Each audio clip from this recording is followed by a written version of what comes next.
Good ফ্রাইডের পুণ্যতিথিতে Howrah থেকে বম্বে মেলে করে পৌঁছালাম 1890 সালে স্থাপিত বিলাসপুর রেলওয়ে স্টেশনে।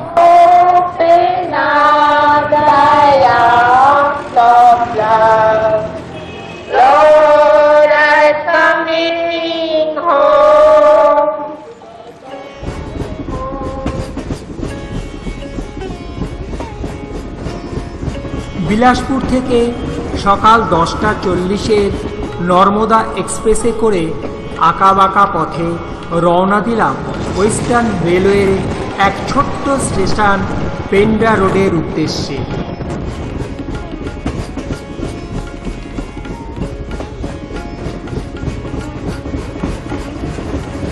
মাত্র 2.5 ঘন্টার যাত্রাপথ। মনোরম দৃশ্য দেখতে দেখতে চলতে লাগলাম। গাড়ি চলতে লাগলো হ্রদের পাশ দিয়ে, কখনো বা জঙ্গলের মধ্য দিয়ে, আবার কখনো চলল পাহাড়ি গুহার ভিতর দিয়ে।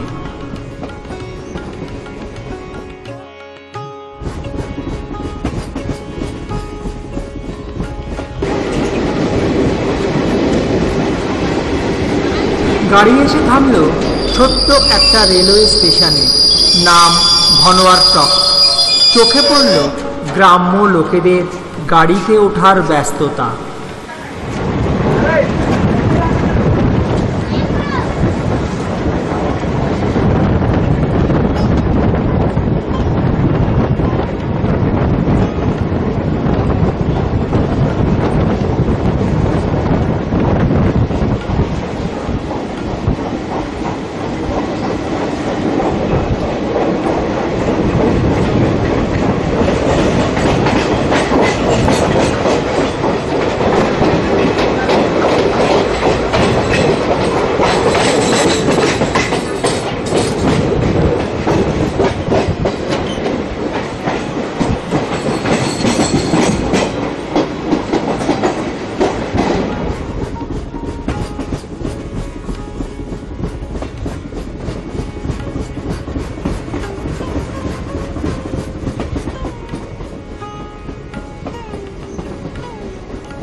পেন্ডা রোড পৌঁছে গাড়িতে রওনা দিলাম 30 কিলোমিটার দূরে অমরকণ্টকের উদ্দেশ্যে।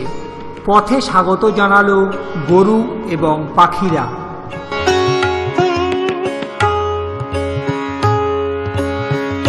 পৌঁছে গেলাম অমরকণ্টকে। প্রথমেই চোখে পড়ল মাথায় হাড়িতে করে মেয়েদের জল নেবার দৃশ্য।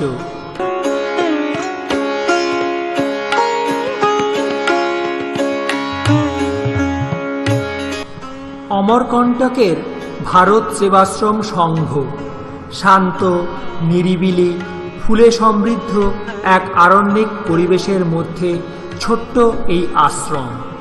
এবার অমরকণ্টক এসেছি আমি একদম একা। ইচ্ছে আমি এখানে 3 দিন শুধুমাত্র স্বামীজির সংস্পর্শেই কাটাবো।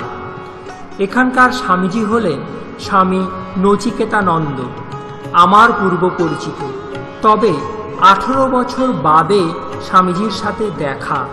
স্বামীজির সাথে শেষ সাক্ষাৎ হয়েছিল 2000 সালে বম্বে ভারত সেবাশ্রম সংঘে।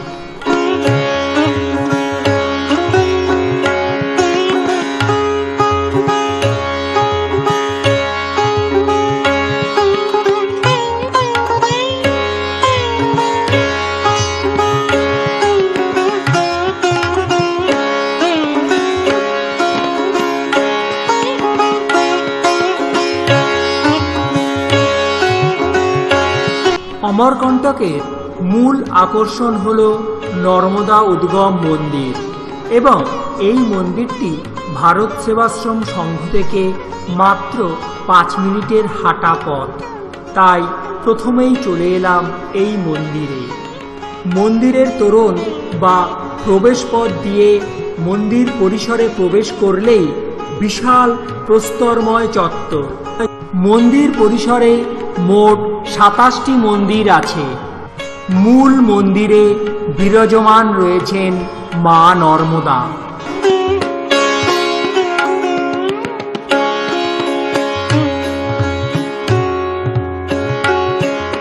এগারোটি কোণ বিশিষ্ট নর্মদা কুণ্ড, যার পরিধি 260 হাত, গভীরতা 8 থেকে 10 হাত, জল স্থির, বাঁধানো সিঁড়ি ধাপ।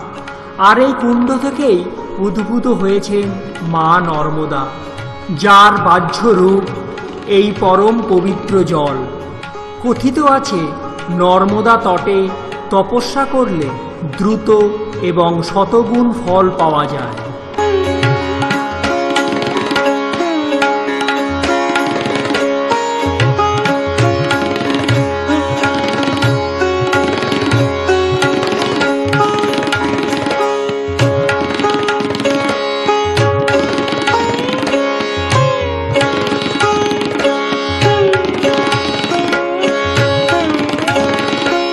জলে অর্ধেক ডোবা এক শিব মন্দির।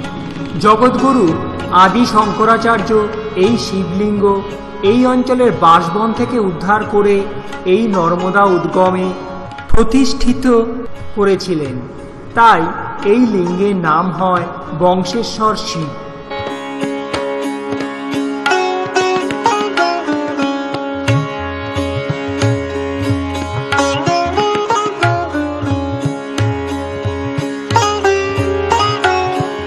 চলে এলাম মা নর্মদার উদ্গম স্থলে।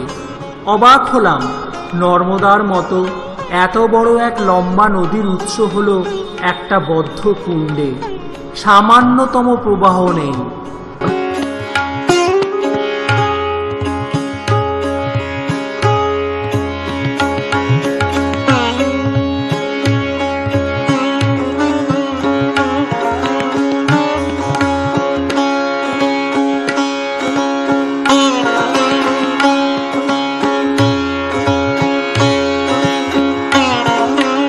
মন্দিরের সামনে কোষ্ঠী পাথরের ছোট্ট একটা হাতি, তাতে মুন্ডুহীন সওয়ার। হাতির 4 পায়ের ফাঁকে 1.25 বর্গফুট জায়গা।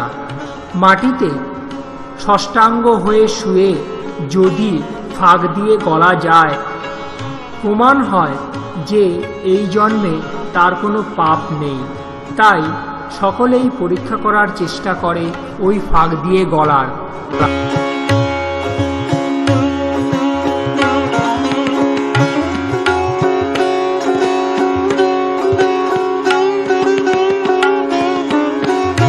নর্মদা কুণ্ডের পশ্চিম দিকে আছে আরেকটি কুণ্ড, যার নাম কোটিতীর্থ। এই দুটি কুণ্ড যুক্ত হয়েছে চাতালের নিচে অবস্থিত একটা নালা দিয়ে।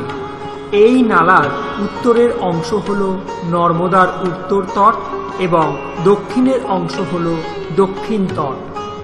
আশ্রমে রাত্রিতে প্রত্যক্ষ করলাম গাছের ফাঁকে উঠেছে পূর্ণিমার চাঁদ।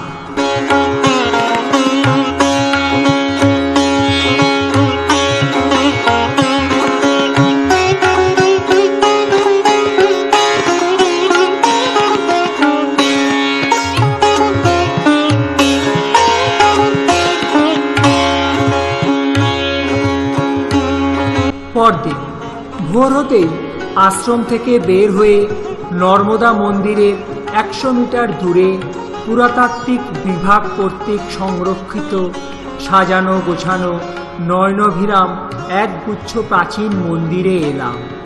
সুন্দর সবুজ ঘাসের মনোরম দৃশ্যপটে মন্দিরগুলি কলচুরি শাসকদের শিল্প স্থাপত্যকলার সাক্ষ্য বহন করছে। এদের মধ্যে প্রাচীন রংমহল, কর্ণ মন্দির, পাতালেশ্বর মন্দির, সূর্যকুণ্ড, জহিলা মন্দির সকলের দৃষ্টি আকর্ষণ করে।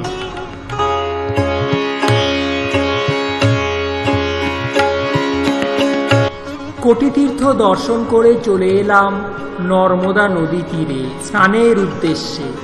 কথিত আছে গঙ্গায় স্নান করলে যে পুণ্য লাভ হয়, নর্মদার জল কেবলমাত্র দর্শনেই সেই পুণ্য লাভ হয়। নর্মদার জল সতত পবিত্র। নর্মদার তটকে বলা হয় তপভূমি। পূজা অর্চনায় পুণ্য ফল লাভ হয়। गणपति देवता सहित स्थापित देवता कृपा सन्निधौ कुलदेवी देवतायां नमः माँ रेवा देवतायां नमः कृपा सन्निधौ प्राप्त्यार्थे प्रथम देवता गणपति ध्यानम नमः। सीधे हाथ में चावल और पुष्प हो तो ले लीजिएगा और गणपति देवता का ध्यान कीजिएगा। मन में ओम गण गणपति नमो नमः के जप चलने দেখতে পেলাম ধান ভাঙার এক মেশিন।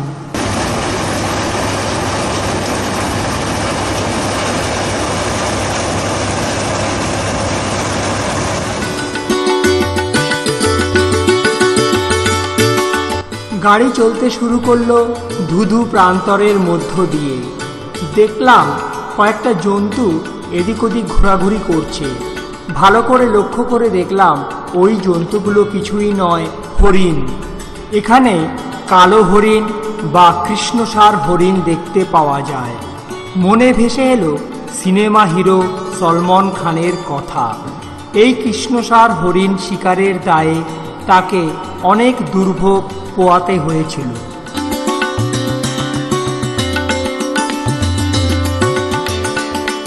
সূর্য পশ্চিম দিগন্তে ঢলে পড়ল, আর আমিও প্রত্যাবর্তন করলাম অমরকণ্টকের ভারত সেবাশ্রম সংঘে।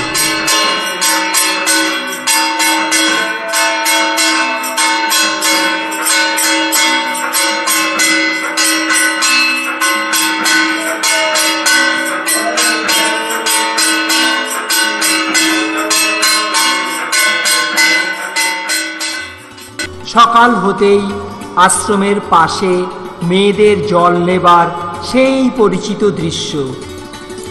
আজই আমাকে বাড়ি ফিরতে হবে।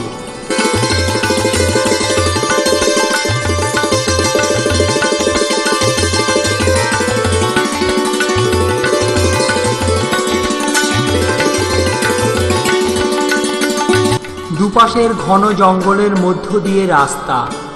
বিন্ধ্য পর্বতের মেকল পাহাড়ের অমরকণ্টককে আজ বিদায়। পেন্ডা রোড থেকে আমার ট্রেন সকাল 11:15। ধীরে ধীরে পৌঁছে গেলাম পেন্ডা রোড রেলওয়ে স্টেশনে।